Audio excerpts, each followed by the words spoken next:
I'm just going to say, give a short introduction. I came in contact in 1971 with the Toeg family.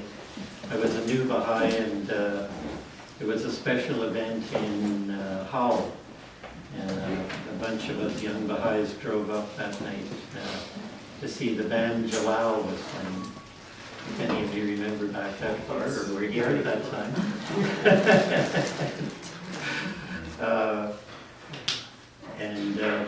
But ever since then, I've noticed just how much of a pillar the whole family was to not just, well, we were several communities at that time, but because the family moved around a little bit, we got to be pillars of practically every part of the community.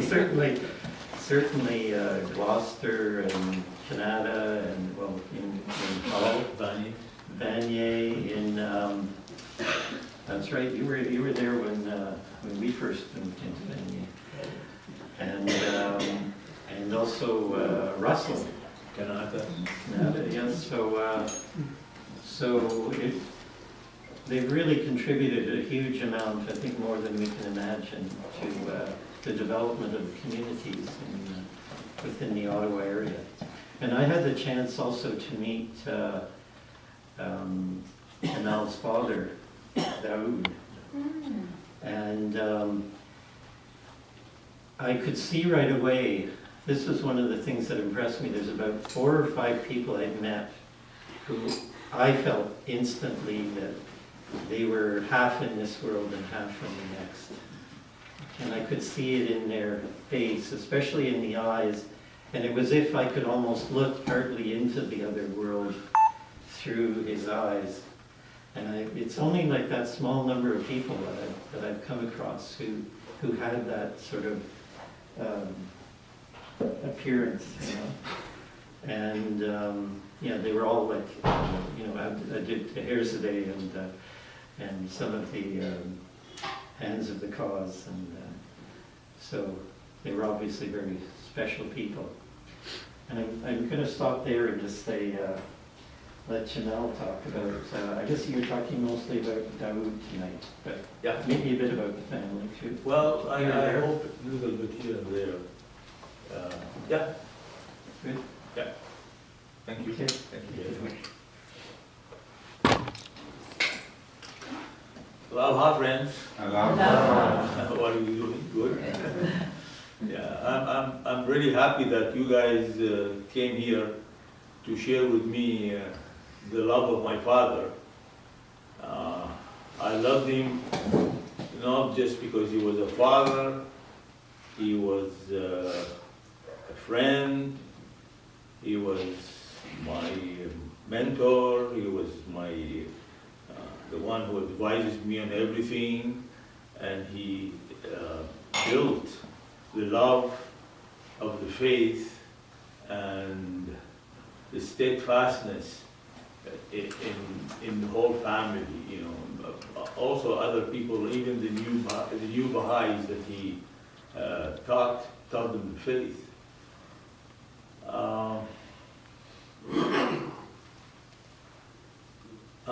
I wanted to talk to you about the last encounter that I had with my father. The last encounter was his last day on this earth. Just before I say that, today is a very special day for me, because today, 1st of April, at this time, we landed in Montreal. We became part of the Canadian community. At this time exactly. I remember my father looking from the window and he said, "Jamal, it's white underneath, you know." Snow. I said, "Dad, I think I read something about their soil is whitish." I said, "Don't worry, you know." That was the worst year in snowing. You know, that was one of the people, the snow was more than the roof of the house. Yeah. Yeah, 1st of April was for us is a Memorial Day. I would like to tell you something about this picture. The time that this picture was really created, I don't think any of us would have been able to buy this kind of picture. Kamal was very courageous, my brother, and he told my father, he said, look, we gotta take your picture because we don't know what's gonna happen, you know? So, because we thought, Kamal he can tell this to my father. So we took him to a photo studio in Elgin Street, and the owner took a picture for him, and she said, come day so-and-so and get it. So we came. She looked, she said, guys, I have a problem. I said, what's the problem? She said, I would like to enlarge this picture, put a frame, and clear one of my showrooms in front of the entrance. And I put this picture there, and I put some flowers and everything. She said, it's an essence of dignity. Yeah. She said, she said, I will use it for a few months, and then you can have it free. So really, that's why we have this picture. Yeah.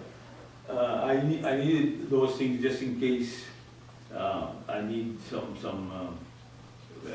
reminder for me. You know, once I go in one direction, it's very hard to switch somewhere. Anyway, so the last day, I remember 4 o'clock in the morning, one day, my mother woke me up. She said, your dad is having a stroke. And I went to him, and he was shivering, and his mouth was going, that was that. We had, you know, the TNT, the medication you put, and she said, put one in his mouth. But he wasn't opening his mouth. He was just like that. So I took one and tried to put it inside. He chewed my finger. So I stopped. So we phoned the ambulance, and they took him to Hull, Sacré-Cœur, hospital there, Sacré-Cœur. And by the time he reached there, he was okay. He was stabilized. And he was awake, and we were talking to him, and then he said, I don't know, my eye is seeing double. You know, like something wrong with my eyes. So the doctor came and he asked me, he said, why I'm seeing double? He said, yeah, because you had this kind of problem with your heart. That's what happens when you have a stroke or something else. So the doctor went, and all of a sudden I see my father doing. I said, Dad, what's the problem? He turned to my mother. He said, I have a problem with one of you. Now I'm going to have two of you. A sense of humor. Even he knows that he might be the last day, you know. Never crossed. And in the evening, he got worse, and they had to rush him to the extensive care, you know. And they were dragging his bed, and I was following him. My mother and my Kamal and Jalal were already in a waiting room there. And he turned to me and he said, Jamal, it's very hard for me. The pain is too much. Can I go? I said, Dad, yes, you can go. I said, we are all established here. We are all okay. We have whatever we need. You fulfilled your job. You fulfilled your whatever. And within 2 minutes, it was gone. Yeah, he wanted to ask me if I will let him go. So it was very, very, very tense for me. But again, when they came to us, he says he died.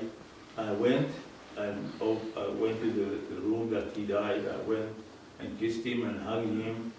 I said, Dad, you are okay. You know, I know you're stationed in the next world. You'll be much happier. The last encounter with him was when I was in the hospital. I was 2 months, I had withdrawal. My medication was, I used to take 23 medications. They cut it down to 6 because the medication that I was taking extra were affecting my transplant kidney. And I was almost in a stage where I would lose that kidney. So I had, because of that change in medication, I had 2 months of withdrawal, a very, very, very extensive withdrawal. And honest, I remember when I used to, before I sleep, I asked Baha'u'llah, I said, I am finished. I have my sons are okay, my wife is okay, everybody's okay.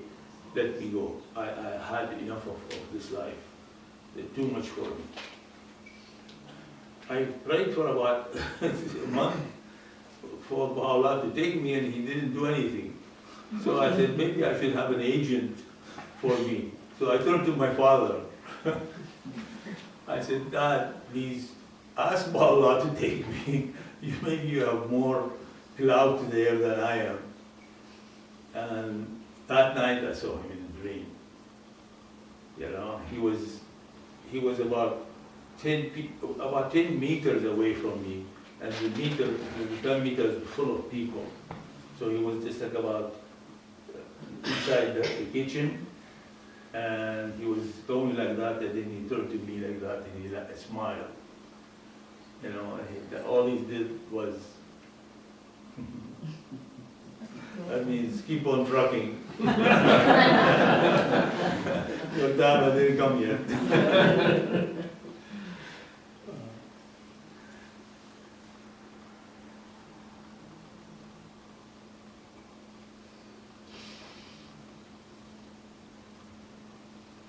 Oh, yeah. That should be very good.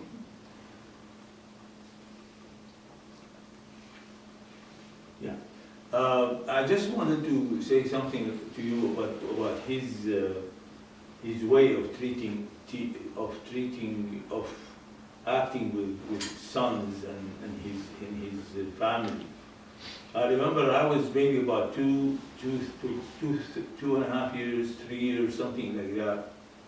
And I was very, very active kid, very active, like to the point where 3 nannies had to quit. They couldn't take care of me. Finally, my mother's sister bought a corset, you know, like that, because I was heavy little bit. Bought a corset, and she was holding me the whole day, you know. And at night I wouldn't sleep. So they created something. At the beginning they told me stories about the birds and the flies and the whatever, you know, and I never sleep. Finally they created something, a new diversion. So they brought my mother's wedding gown, you know, with all this white stuff, you know, and they dressed me with that. And the dress was pulling behind me, you know, and they took me all the rooms. Oh, no, he's coming, she's coming, the bride, blah, blah, blah, blah, blah. They took me to bed, I wouldn't sleep. My father came, he said, I will make him sleep, don't worry. So he went, he said, he put me in bed, he said, you know, Jamal, he said, there is 2 countries, each one is against the other. So he decided the best thing to finish this animosity is to have a war. And then in the war, the tanks, the plane, I was already asleep.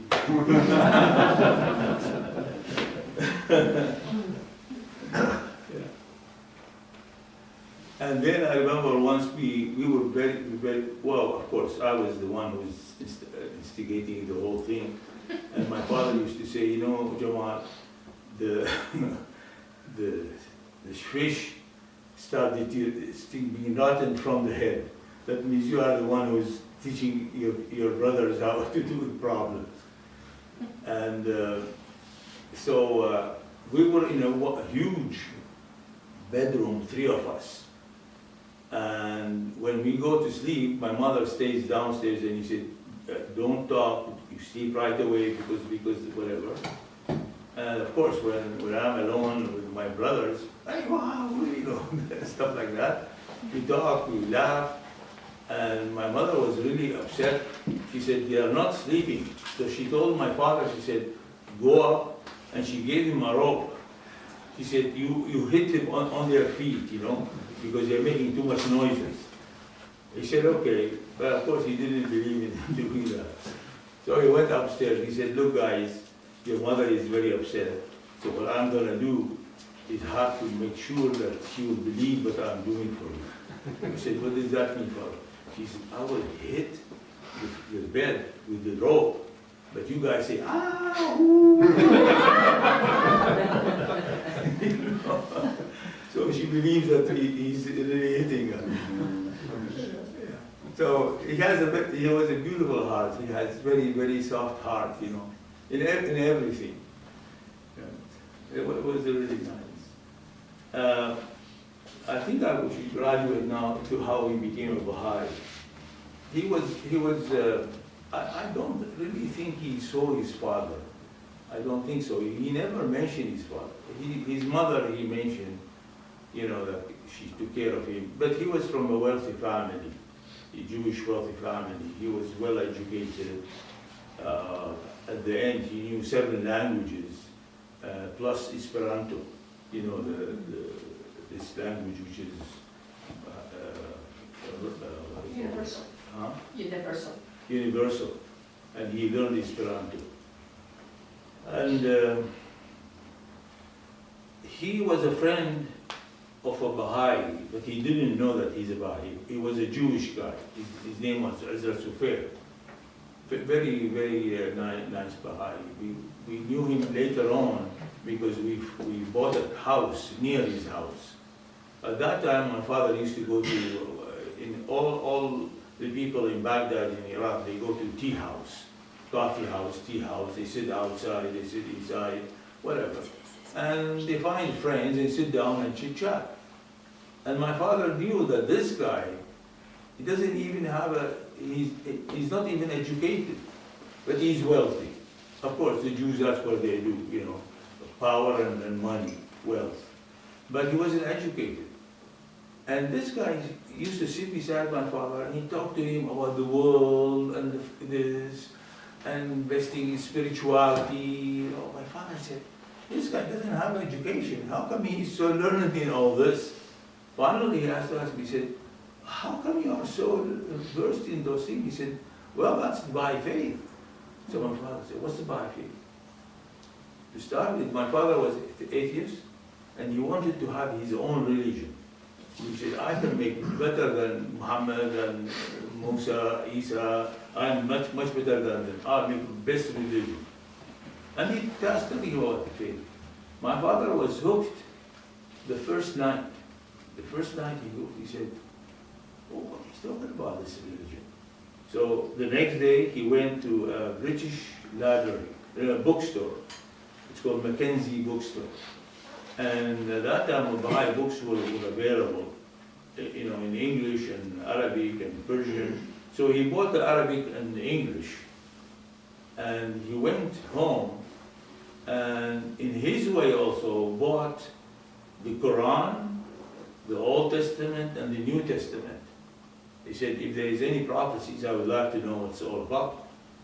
Anyway, it took him 3 years of investigation.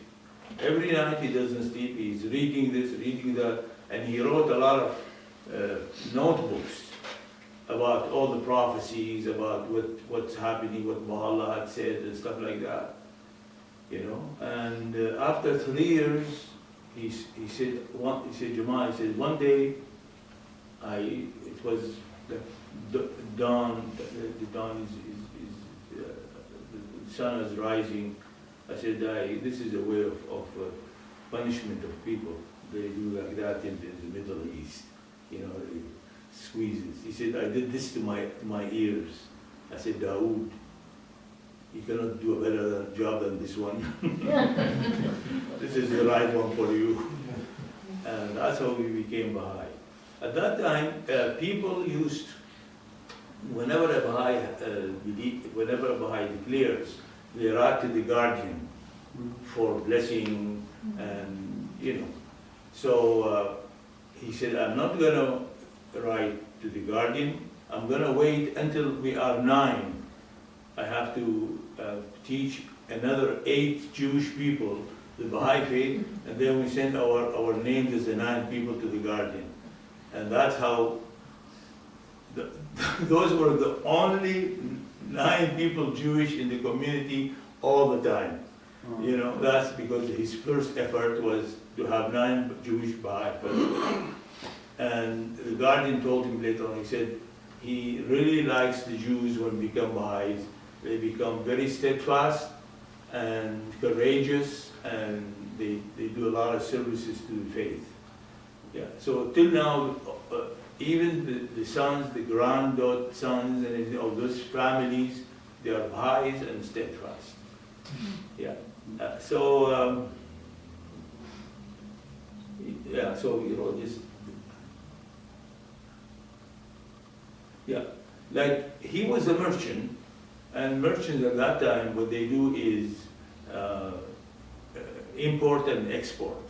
That's what they do. They have their own small office, and they do the export and import. People come to them, I want coffee, we want sugar, we want tea, and we have dates, we want to export, things like that. So he was in that business, and because he was very, very honest, people were drawn to him. They know that they can trust my father. And that's how he became the pivot of the whole merchants in Baghdad. And when the war was, when the war started, the rationing of sugar, tea, coffee, something like that. Wheat, I think, was very, very essential. And the British government tried to find somebody who's honest enough to represent the British government in Iraq for rationing. So they went all over the place asking who should we give it to, They said, oh, Daoud Toeg is the only one who's really honest. So they gave him the rationing of all Iraq, and they asked him to find agents and help him. So he found 2 people, which we knew them afterwards.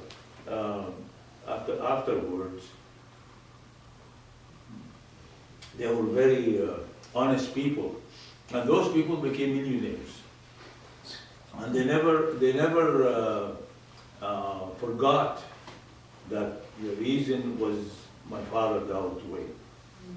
The British government came after a while, and they said, how come you don't have wealth? You're still the same Daoud Toeg. He said, why should I have wealth? He said, well, you have the whole rationing in your hand. But he said, I have to be honest. He said, well, we didn't give it to you to be honest. They wanted you to have money. He said, we didn't want you to be honest. You should have got something out of the whole thing. Yeah. So that's...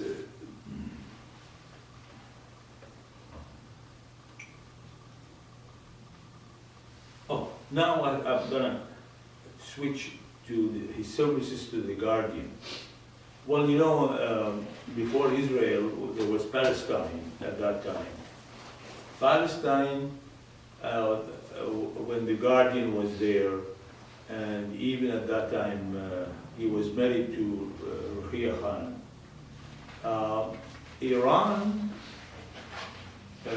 to Palestine, there was no way of sending anything in between. So the guardian chose my father in Iraq for all the contribution, all the huquq.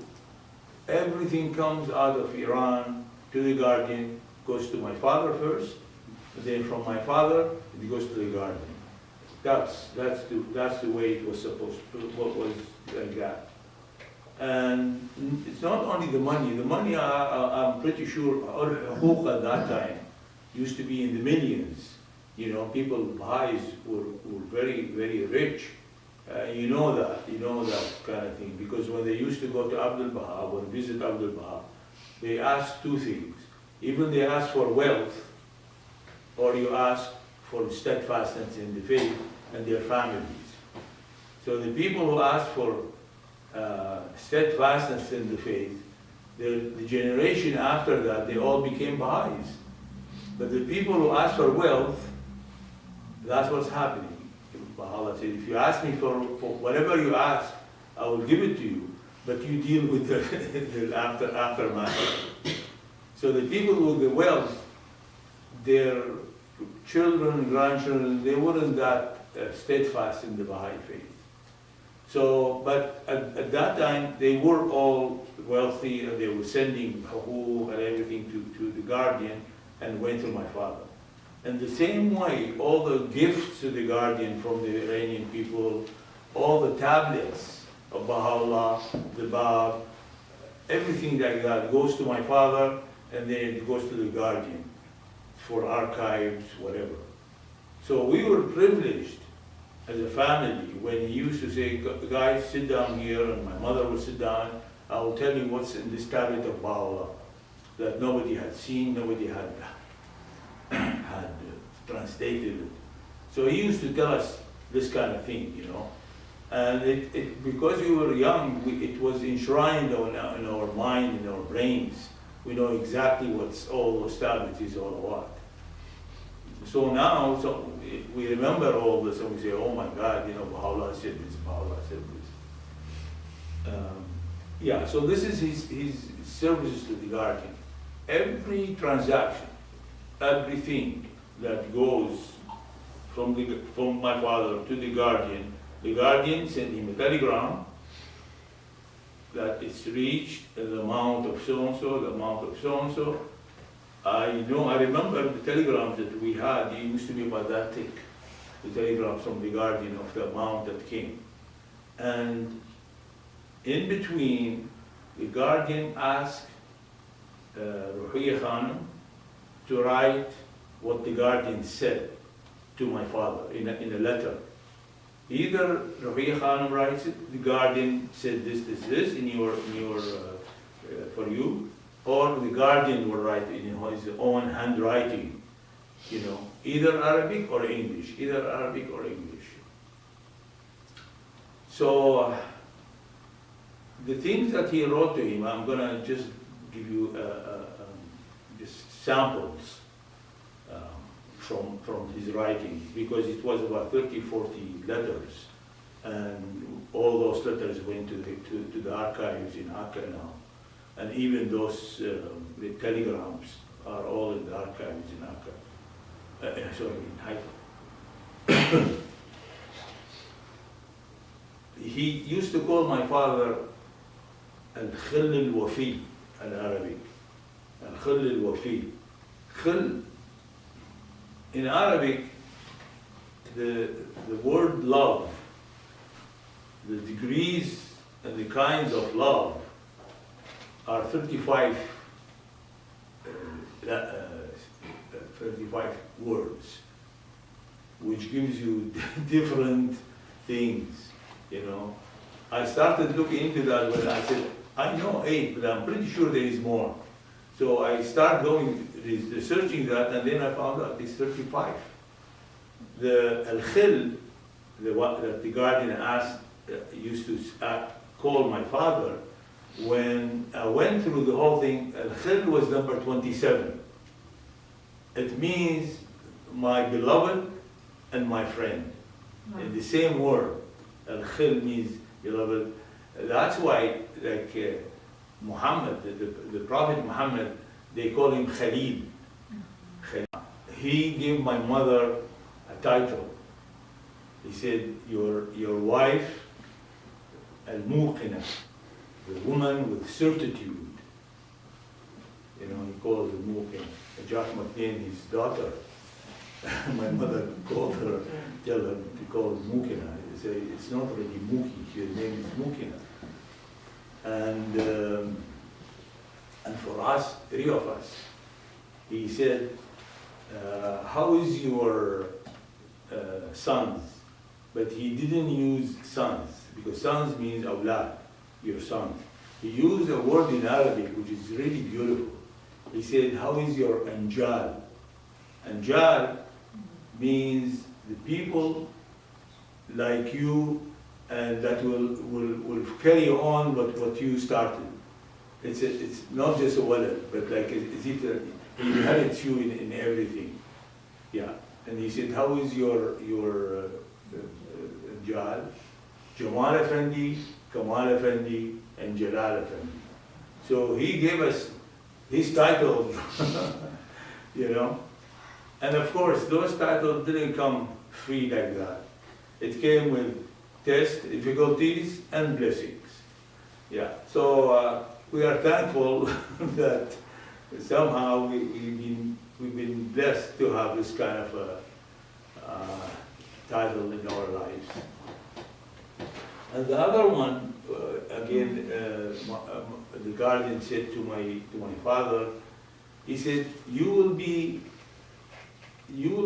blessed, confirmed, and assisted in all the worlds of God. You know, not only here in this world, all the worlds of God. That's why there were so many people between me and him. Sometimes I think, would I be able to see my father in the Abha kingdom or not? You know, maybe so far I won't be able to see him. Yeah. So this is just a summary of what he wrote to him.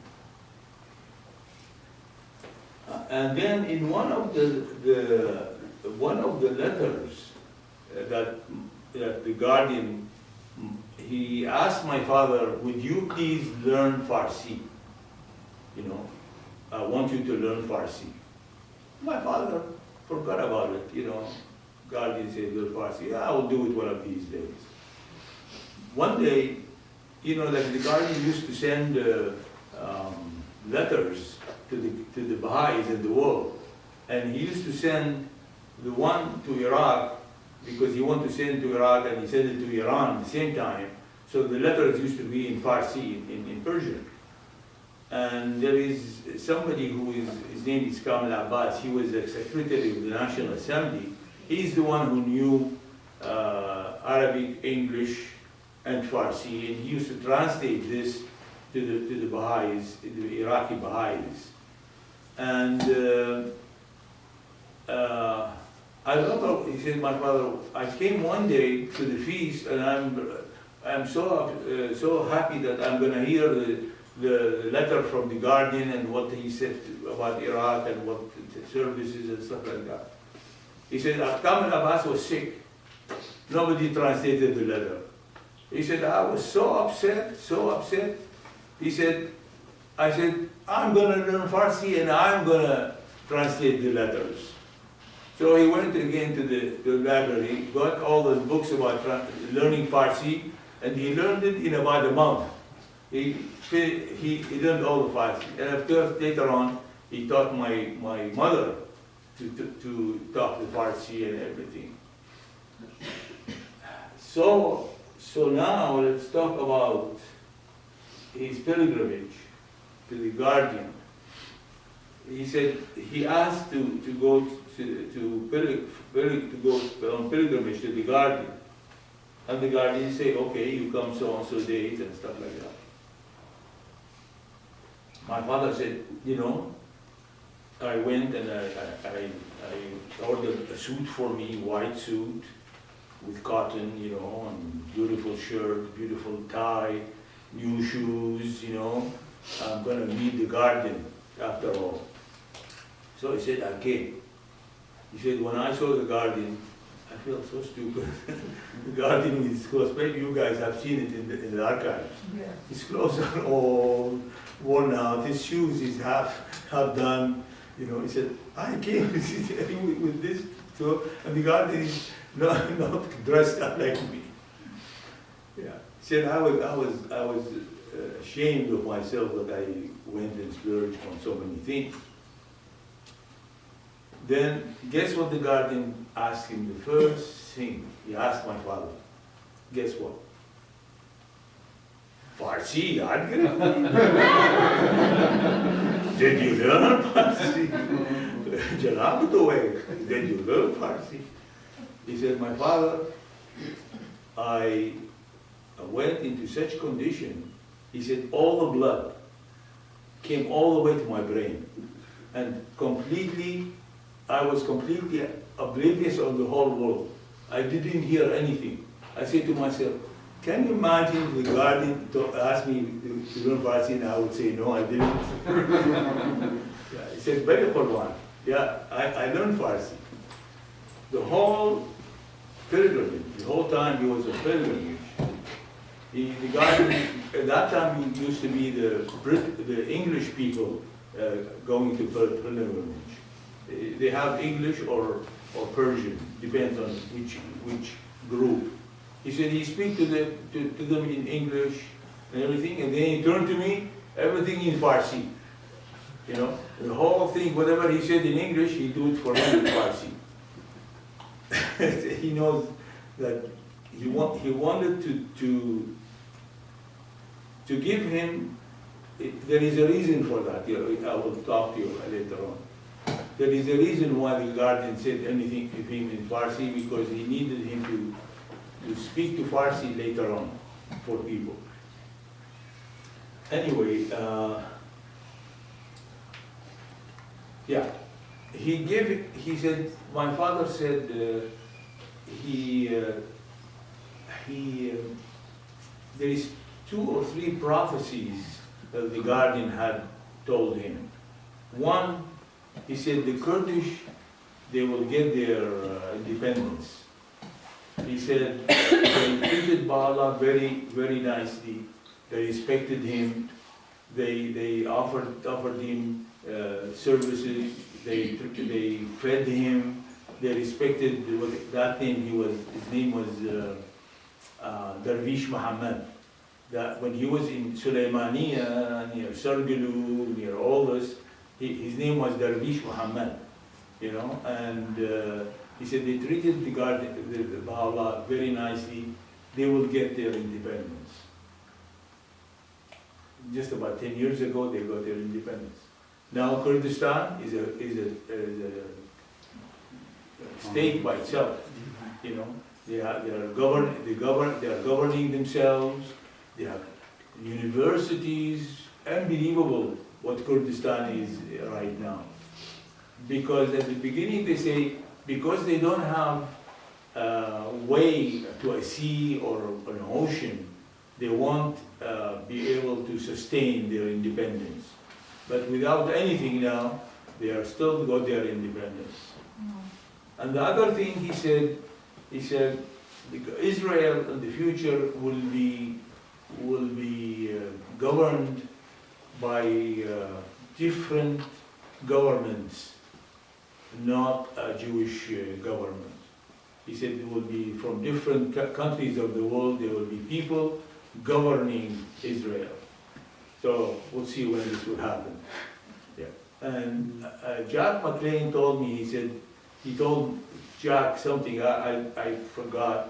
He said, the guardian was speaking to my father, and he said, my father told Jack, he said, the guardian said, the world order is going to go down.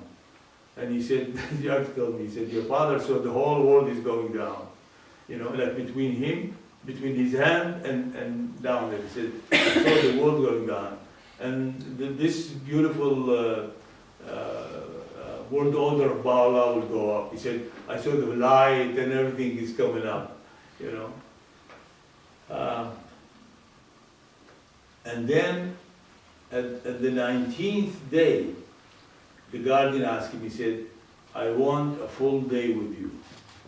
I want to drill you on who knows what was the reason. So he spent the whole day, the guardian and my father spent the 20th day all together, no interruption, nobody else, just, you know, drilling my father.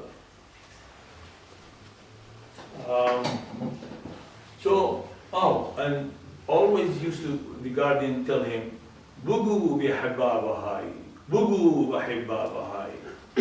Tell the beloved Baha'is, tell all my beloved Baha'is, you know. And this went in my father's ear just like an earworm, you know. All the time, Bugu bihibba Baha'i. He went to Iraq. At that time maybe there was about 700 Baha'i people there. Bugu, you know, how he's gonna, it's only 700, he can't stand up one day, he said, the guardian said, he said, there must be a reason why he said that. So, he said, I'm pretty sure he's asking me to go to Iran and spread the whole thing. Whatever he told me, he wanted me to say to the Iranian Baha'is. So, he closed his business, I don't know, 3-4 months, something like that. And he went to Iran, and there was 3 people with him. I don't know how they were chosen, and they hired a taxi. Those people, 2 of them became hand of the cause after. I think one of them was, what's his name? This is the guy who was in Yemen. Oh, Mr. Faisi. Faith. Yeah. Yeah. One of them was Faizi, and the other one I don't know. I wanted to ask my brother, but I didn't get him. Yeah. And the other person. They were all good teachers and good speakers. So he said, my father said, this taxi. Which year was that? Huh? Which year was that? I don't know. It was Dr. McArthur, because one of the last one which were hands of the cause was Dr. McArthur. Yeah, maybe 36, 37, something like that, around that time. Yeah. He said the kilometers that we clocked on that taxi 3 times around the world. 3 times around the world, this is the distance we traveled. He said we didn't leave one village, one city, one gathering without telling them we are coming. And they come, they send some Baha'is, stand at the front of the city, in the beginning of the city, and they wait for us. And whenever they see 4 people in a taxi, they say that's the one. So they tell them, you know, we are Baha'is. He said, we used to look, and who are those people representing this village or something? He said, oh yeah, maybe those are the one. The taxi driver told him, you don't have to guess. From now on, I will tell you who are the Baha'is. He said, well, how come? He said, they are smiling, their eyes are beautiful. He said, I will tell you who are the Baha'is.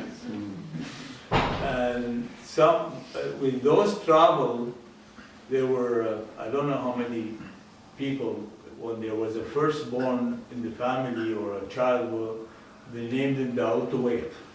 You know, my father and his family name. And he took, I don't know, pictures in the thousand. I remember those pictures because we had to take those pictures before we ran away from Iraq, because we were afraid that it will become a problem for the people. We took all the pictures of the family, everything, weddings, everything. We took everything because we were afraid they will use it to go to some other people. They are not involved in the whole thing.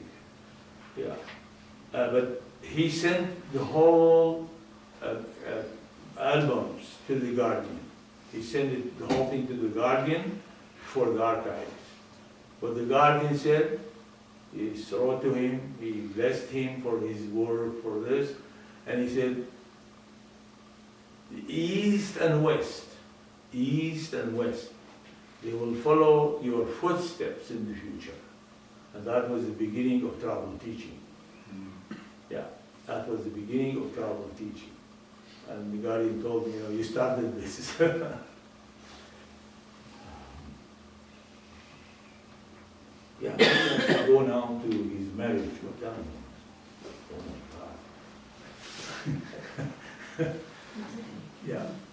My father wanted to marry somebody, and of course he preferred that she would be from Jewish background.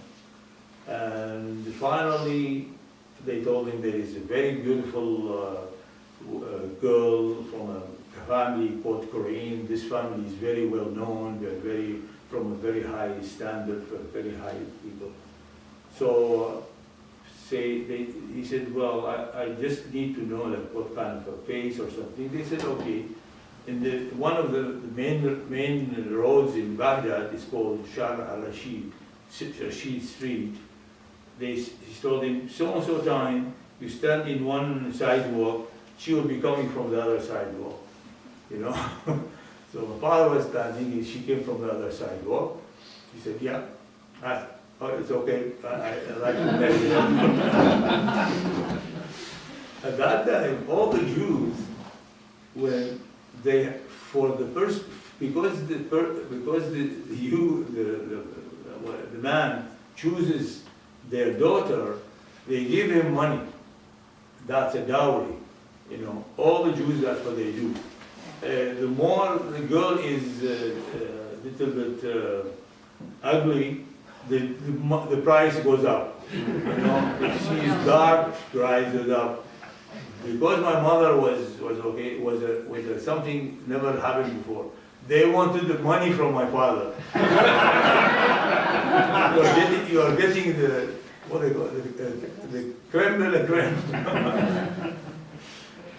So he basically said, no problem, you know. He was at that time very, very well off. And the only thing, he did that without even rationalizing that I'm going to marry a Jew. That's what he started thinking after. I'm going to marry a Jew. Well, I have to travel, I have to have activity, I have to do this. She's going to prevent me from all this kind of thing. Because he had one person who he taught him the Baha'i faith, a Jewish guy. His name is Sulaymaniyyih. This person, at the end, became the go-getter for the Universal House of Justice. You know, that's a whole story for Sulaymaniyyih. He married also a Jewish girl, and she gave him hell all his life. She was against him. You shouldn't go there, you shouldn't go to feast, you shouldn't go this. At the end of his life, her life, she told him, I'm sorry, I made your life hell. That's all she said to him before she died. So my father said, I'm not going to follow this guy the way he did it. He wanted to teach his wife the Baha'i faith. I'm going to leave it. Who knows when I will tell her about that.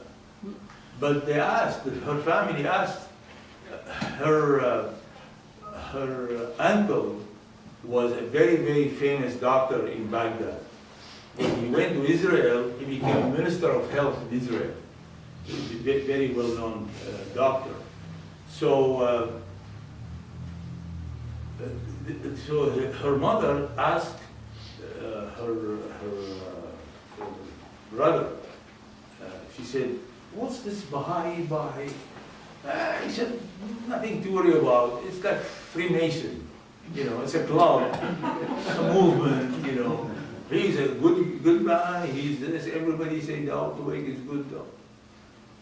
That's the only way they accepted that she would marry him.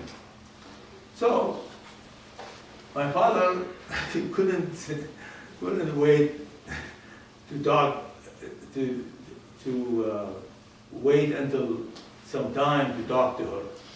So in the first couple of days, one night he said, you know, Baha'u'llah said,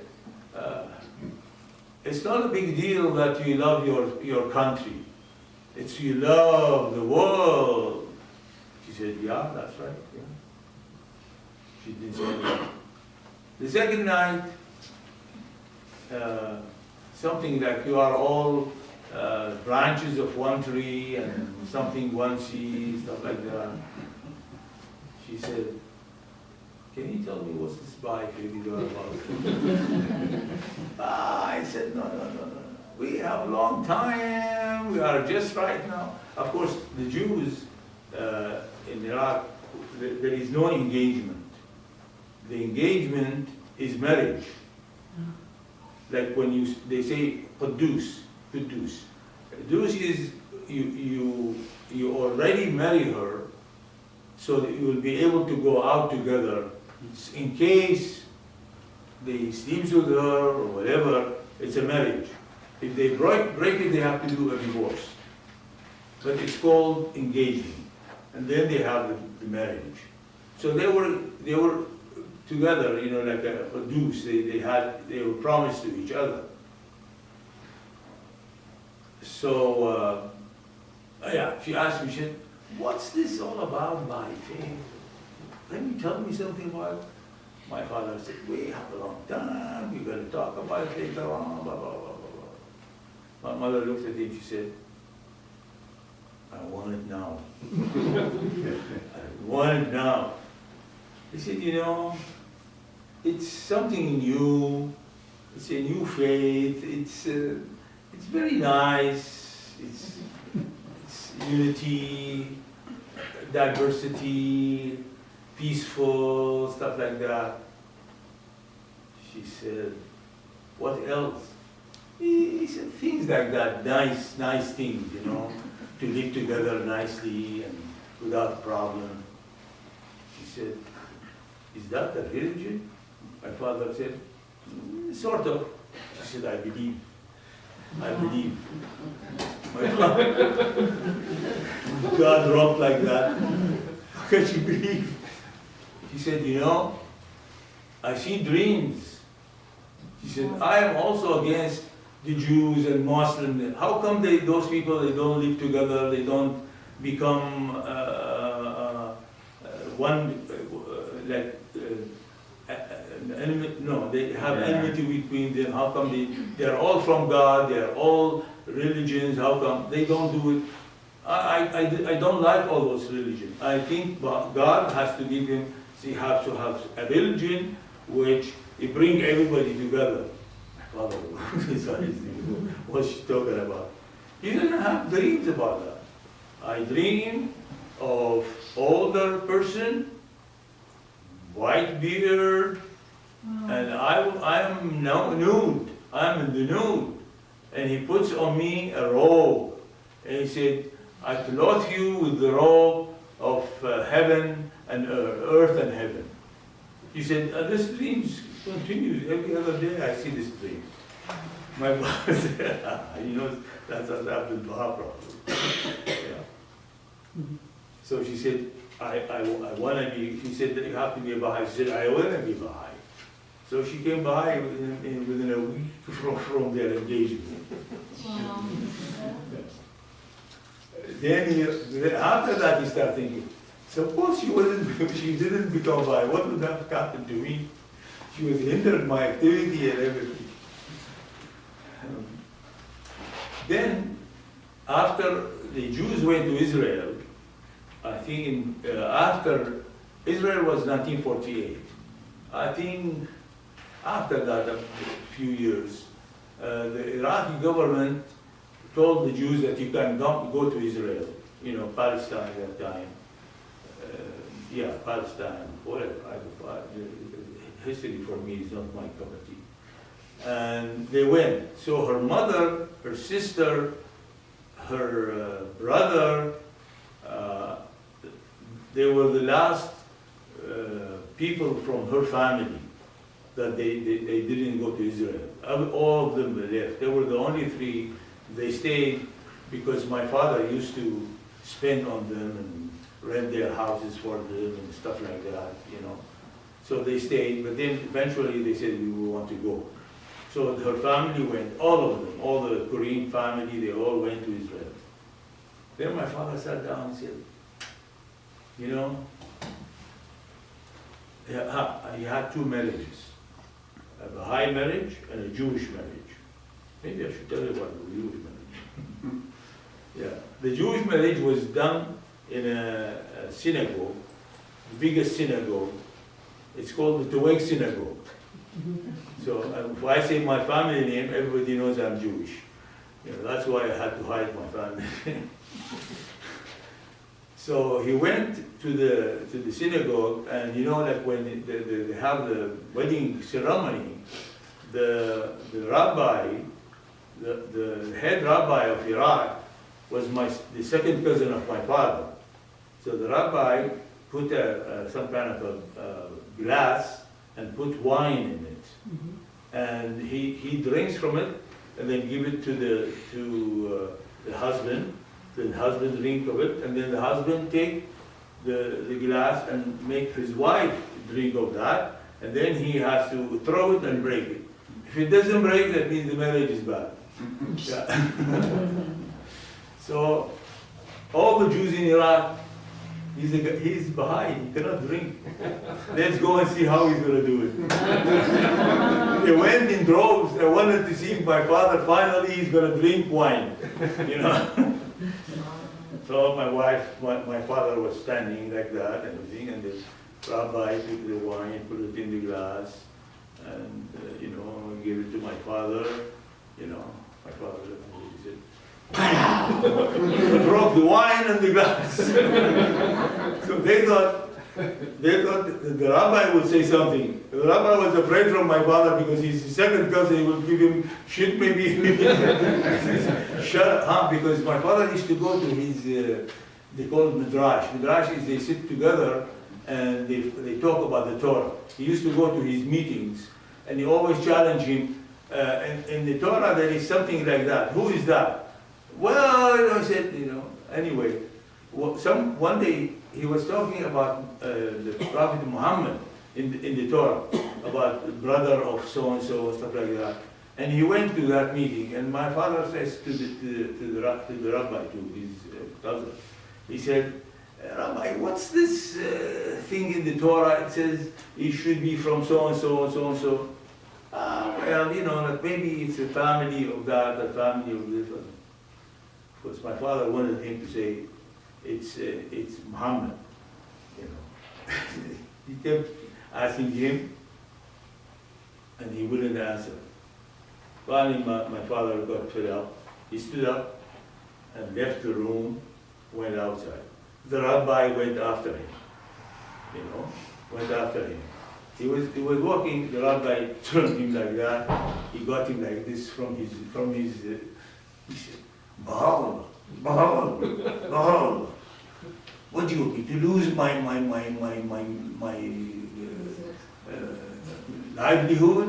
You want me to lose I am the head of the whole Jewish community. I am the head of everything. What do you want me?" He said, "Look at my things. You know how big it is? I'm going to lose that, you know." Yeah, that's the story with his second cousin. So, yeah, so he didn't say anything, you know, when he saw my father breaking the whole thing, he couldn't say anything. Yeah, so when her family left Iraq, my father was more courageous to ask her. He said, "Latifa, maybe we should show the Jews that we don't need their marriage." She said, "What are you talking about?" He said, "You know, like maybe we should divorce. The Jewish divorce." My mother looked and said, "Yeah, that's a good idea."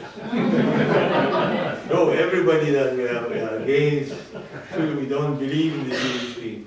We only believe in the Baha'i thing. So he said, "Well, we'll work on it."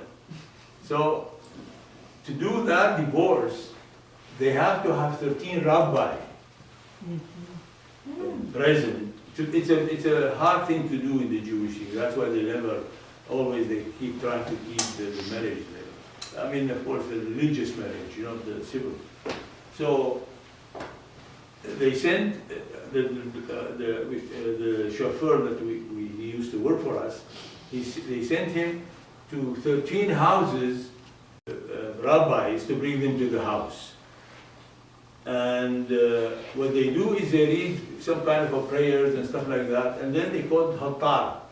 Hattara means they jump up and down on the floor, you know, because it's supposed to be like a very bad thing. They jump, they read, they curse, you know. I remember I don't know, maybe about 8, 9, I don't know. I remember the song. Thank God our house is not built like the other houses.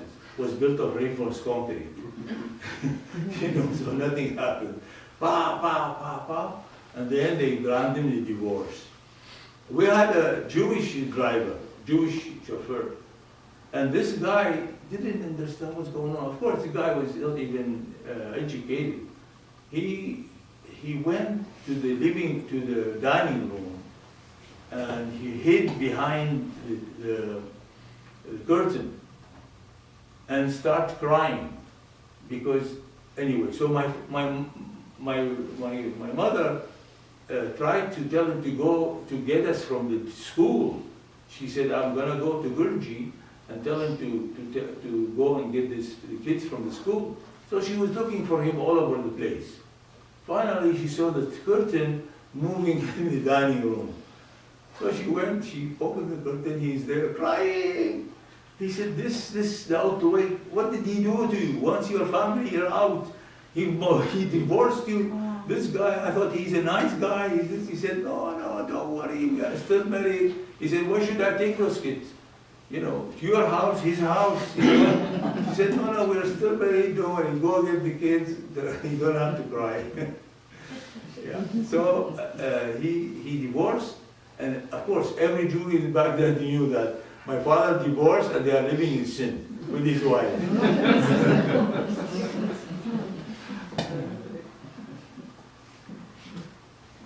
Oh, that's another thing. What do I do? Well, it's an hour now, so what do you think? It's about it? good. Go ahead and enjoy it. Good. Very interesting. Yeah. Then the next thing he said, one of these days, my mother used to have a very nice voice, very, very nice voice in singing and stuff. That's why when her family get all together, they ask her to sing. My father is the same thing. In fact, all of us, we are good singers. I play drums, accordion, flute, and whenever a family all together, we all sing, and the whole family, even my father, my mother, all the brothers, and I play the drums. And so my father said, my wife sings very nicely. I have to do something for that. He thought, he said, I'll teach her how to chant the Quran, He said, I have to bring a mullah to the house. And he said, mullah coming to the house, the Jews is going to really condemn me. He said, I bring a blind mullah, so he doesn't have his eyes on my wife.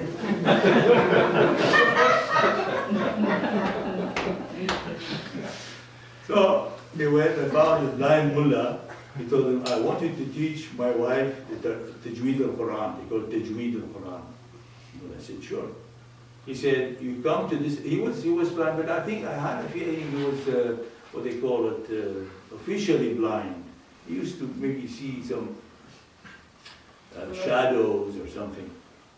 He said, I'm so-and-so street, you take the bus or take the Arabana, the carriage, and you get out of this thing in the beginning of so street, and you go to the middle of the street and you find our house, our number so-and-so, so-and-so.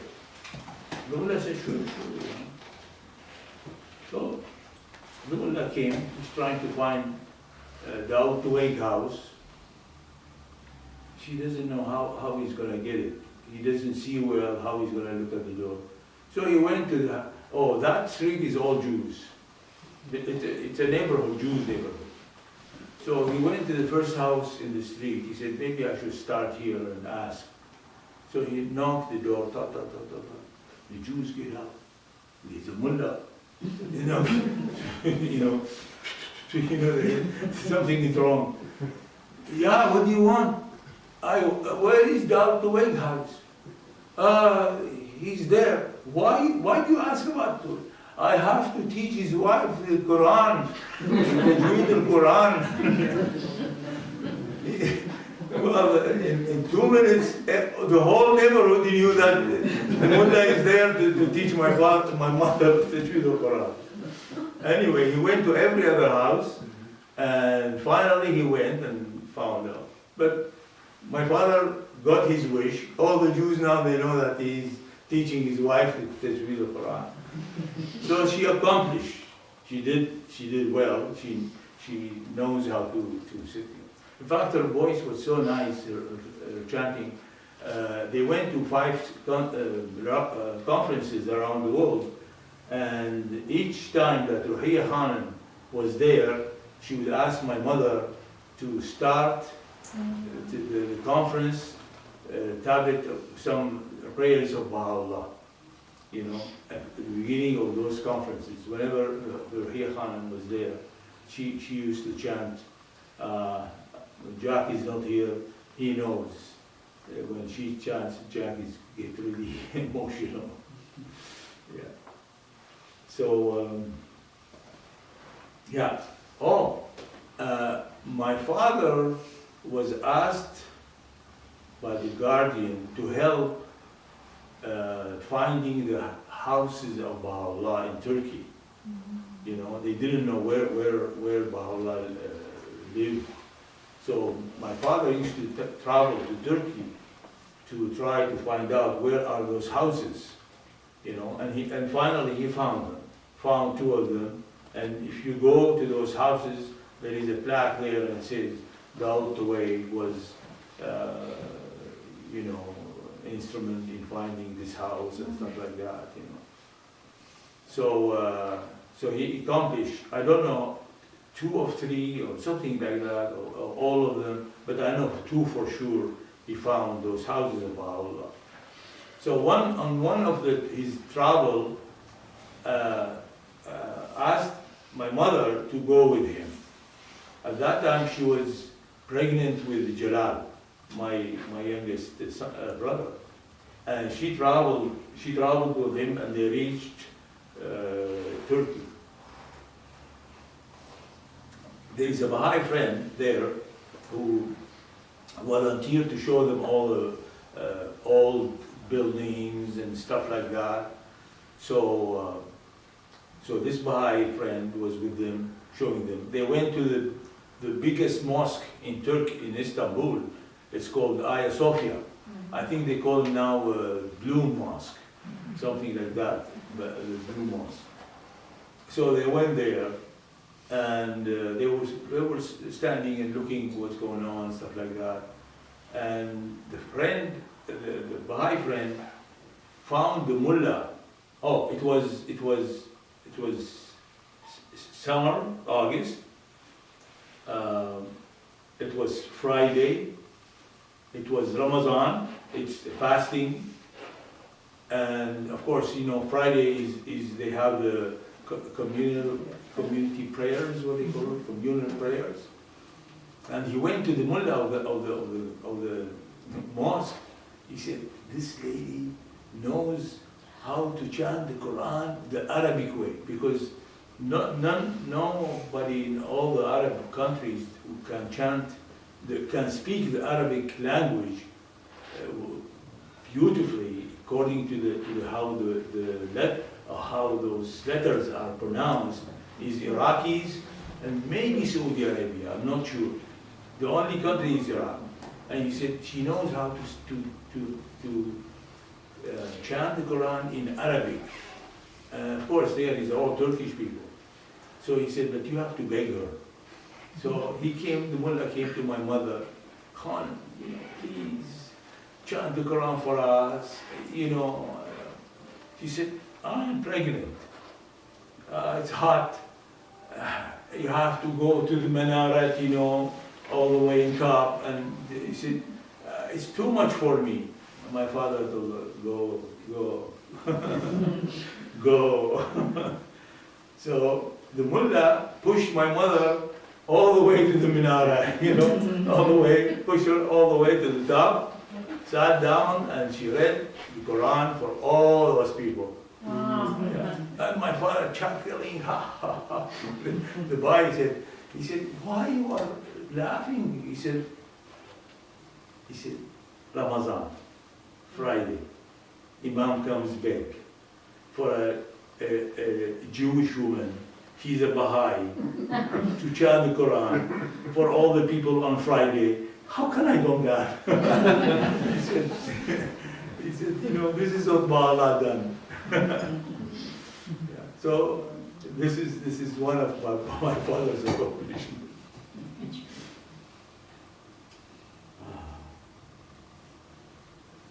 You know, there is something beautiful.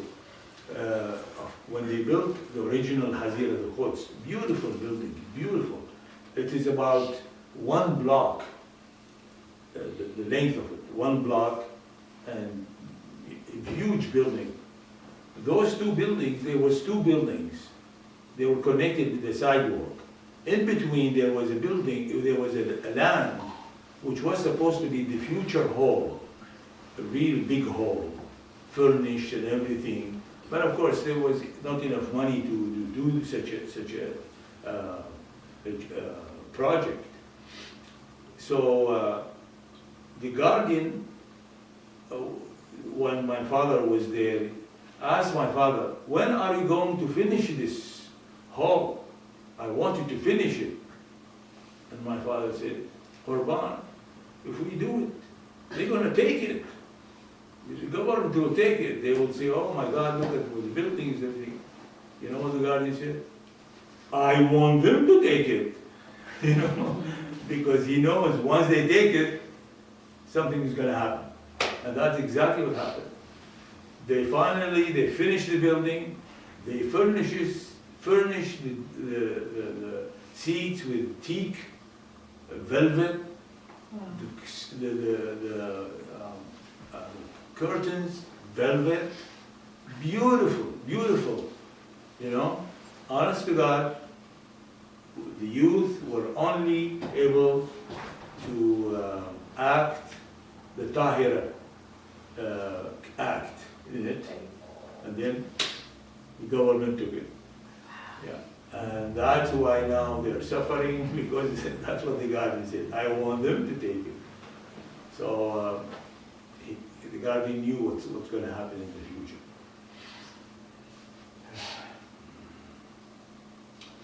Yeah, that's when the cable came for my father, appointing him to be auxiliary board member for the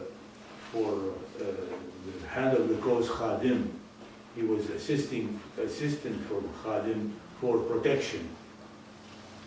So he was appointed, and I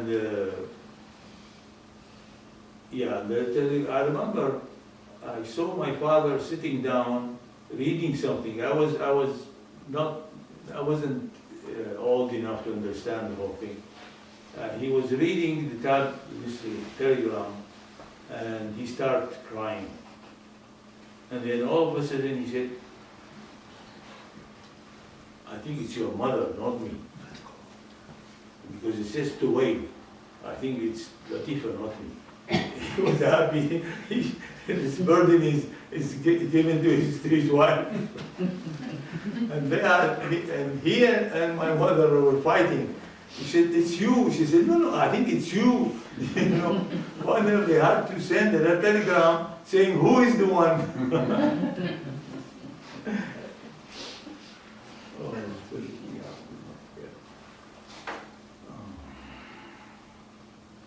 It's okay, don't look at your watch. You think so? I don't know.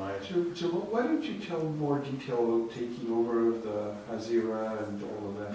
Oh, that would take a long time. I mean, are you telling me in importance? Yes, because the National Assembly of Iraq chose me to go through the whole building. It's huge. One of it is meetings for assemblies and committees and people. I wish I brought the inside. I had a beautiful, the whole of this thing. It's huge. Like it's about, the length is about 4 times this, the length of the meeting room. Yeah. The hall is about 6, 7, 8 times maybe this area of this hall. And then you see we have the meeting room, and then this big hall, And the other one, they built like an inn, motel, for people coming to travel from Iran or trying to have a temporary living for the time being. There is about six apartments for people to live temporarily there. People, they come from Iran trying to go to Saudi Arabia and Arab countries. They used to be there. They used to come and live there for a while until they get their passports and visas to the Arab countries. And what they do is all their books that they bring with them, they put it in one piece of cloth and they leave it there.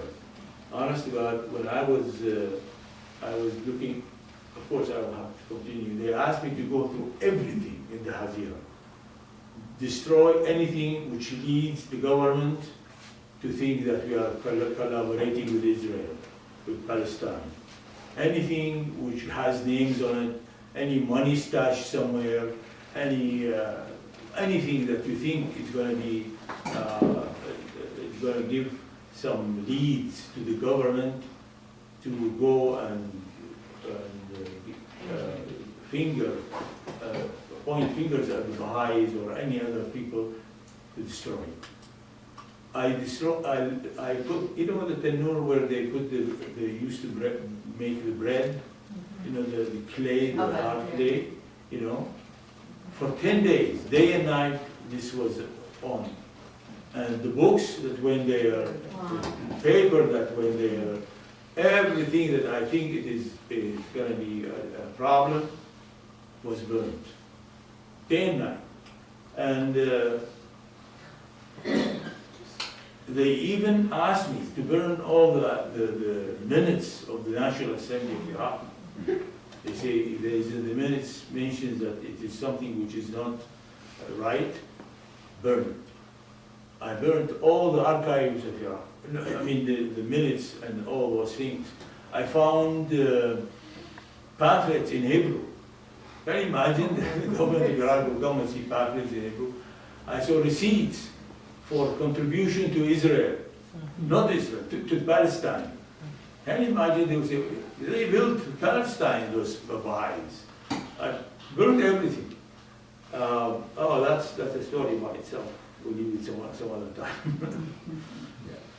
And I salvaged the bookstore, I salvaged the archive, I salvaged everything. 10 big, huge boxes, steel boxes, you know. I put in it whatever is there worth salvaging, and I took it, I put a list of the things inside. I took it to different Baha'i houses so that they can keep it.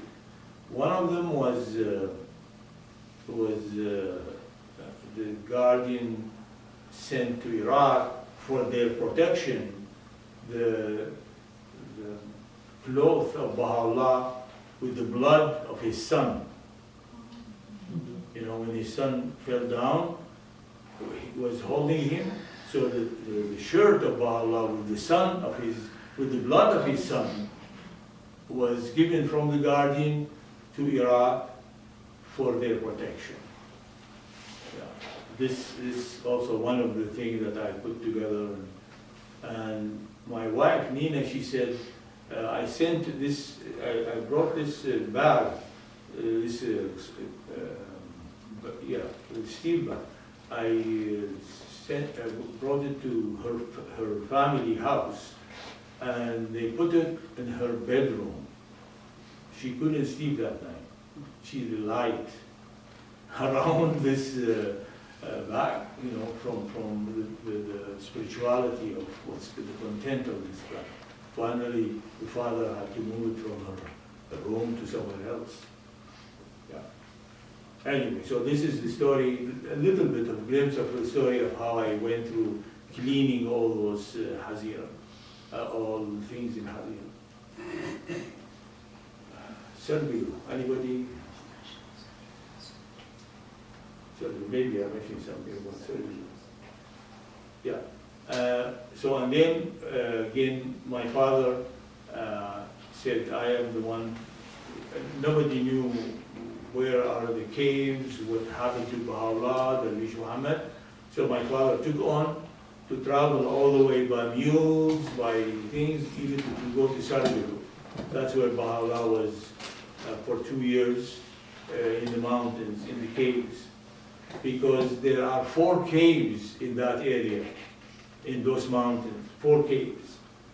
And of course, nobody knows that. Well, my father knew that it's 4 caves, because the Kurds were very sympathetic to the Baha'i faith. And they told my father there is 4 caves. So he said, I better go try to authenticate the place. Which one of them?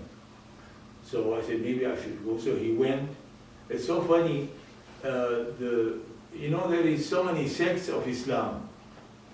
And each sect they call it, this has his own way they call it, Sahab Tariqa. This has his own way of going to teaching the Quran, the Muslim faith. And so the people that they were in Sar-Galu and around this area, they believe that anybody, whatever he owns, it's a community, public, for everybody can use it. My father brought food with him and water and everything. After a while, everything is gone. They said, I should go to the police, and he went to the police and said, look, everybody stole my thing. They said, yeah, that's the way it is here. This kind of Islam is here in this village. Yeah. So he went to this Sar-Galu, and he saw the 4 caves. So I went to their gathering, and he said, can you ask the oldest people in this village to come and tell me I want to authenticate the cave that Darwish Muhammad was here? So they sent and brought 2 people. One of them, he was completely gone. It was Alzheimer, 100%. The other one, they told him he's in between. He said 10 minutes he's okay, and then hours he's not okay. So my father said, I don't know how I'm going to get him to be okay. Well, of course, when he was there, he was okay, because And my father asked him, he said, the one that used to bring food, yogurt and rice to the Baha'u'llah in those caves, her name was Fatima Resh. Fatima Resh. So he asked him, he said, Fatima Resh, which cave she used to go to Darwish Muhammad? And he said, that's the one. So he pointed to him the cave that the Darwish Muhammad. And he asked him other questions. And my father looked at it, he said, yeah, it's the biggest of the caves. The others are smaller. But this one has a good opening, has a good inside, and stuff like that. So he knew that this guy is saying it too. He said, my father said, after that, right away, nothing, it's gone. Yeah. So he documented everything, took pictures, wrote to the Guardian, everything, and now it's in the archives. Those pictures and all whatever he had wrote to the Guardian, and the Guardian thanked him very much, and he said the future historians will follow whatever you have recommended to authenticate the place for the future generation. I think I should stop here. There is another meet. There is enough for another 2 meetings. Oh, thank you.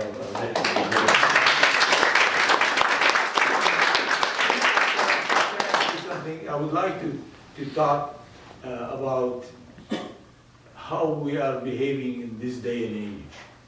I have some knowledge about some tablets of Baha'u'llah. I want to talk to you about it. It's going to take only about 5 minutes. My father used to say all the time, he said, the Guardian told us the days will come that we have to be so um, verdant branches. You know, verdant means full of moist. He said, otherwise we will be burned. With what was happening in the world, we will be burned. From feeling sorry, feeling sad, feeling upset about what's happening. He said, you have to be verdant branches. And the other thing, you know, like today, nowadays, if you read, if you listen, everybody is giving names. You know, Islamophobia. It's a problem like everybody, you know. And of course, the Guardian told us in the future will be the Baha'i phobia. The churches will start spreading this Baha'i phobia. Black is matter. Jamal Toeg matter. I don't know what exclusive, inclusive. You know, those names, you know, it's a veils, really, it's a veils for us to follow those kind of things. So Allah had a tablet about this. He said, God, oh God, please deliver me and save me from the ocean of names. You know, that's one of the tablets about. So he knew that in the future the names is going to sway us completely from looking objectively on, you know, the world is one country and mankind is citizen. You know, he already asked God to save Baha'u'llah from this kind of the names. That's one thing. The other thing is, I want to talk about your stations, our stations in the faith. You know, we know that our stations in next world is okay, because if you really know your stations in next world, you will blaze out, right? Thinking of knowing what's going on. But how we became Baha'is? One of the tablets of Baha'u'llah, he said, if there is a pearl in a shell, 7 seas, the distance of 7 seas, and I want this pearl, I will swim, I will walk, whatever, I go on this and get this pearl. So we are all pearls of Baha'u'llah, chosen for this day and age. So if the Jews, they say they are the chosen ones of God, we are the chosen ones for this day and age. So we have to be happy and thank Baha'u'llah for choosing us to be part of this beautiful manifestation of Baha'u'llah. Thank you very much.